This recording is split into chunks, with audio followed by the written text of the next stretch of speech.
SSC নিয়োগ দুর্নীতি মামলায় আরও লেজে গোবরে রাজ্যের শাসক দল তৃণমূল কংগ্রেস। আষ্টে পৃষ্ঠে যেন বেঁধে দিয়েছে সিবিআই।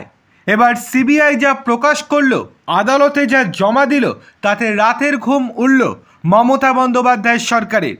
স্কুল সার্ভিস কমিশনের নিয়োগ দুর্নীতি সংক্রান্ত মামলার চতুর্থ সাপ্লিমেন্টারি চার্জশিট পেশ করেছে সিবিআই। কেন্দ্রীয় সংস্থার তরফে সোমবার আলিপুরের বিশেষ সিবিআই আদালতে ওই চার্জশিট পেশ করা হয়েছে। চতুর্থ সাপ্লিমেন্টারি চার্জশিটে নাম রয়েছে আব্দুল খালেকের।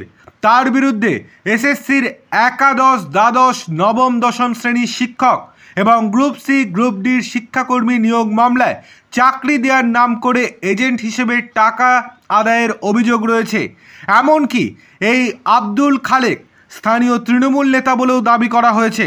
তার কাছ থেকে উদ্ধার করা নথিপত্রের তালিকাও পেশ করা হয়েছে আদালতে। এই মামলায় 2023 সালে খালেককে গ্রেপ্তার করা হয়েছিল। এসএসসি নিয়োগ মামলায় এর আগে সিবিআইয়ের তরফে প্রাক্তন শিক্ষামন্ত্রী পার্থ চট্টোপাধ্যায়, এসএসসির প্রাক্তন উপদেষ্টা শান্তিপ্রসাদ সিংহ, মধ্যশিক্ষা পর্ষদের অপসারিত সভাপতি কল্যাণময় ভট্টাচার্য, এসএসসির প্রাক্তন সচিব সুবীরেশ ভট্টাচার্য ও অশোক শাহ এবং ওএমআর সিট প্রস্তুতকারী সংস্থা নাইসার কয়েকজন আধিকারিকের বিরুদ্ধে চার্জশিট পেশ করা হয়েছে।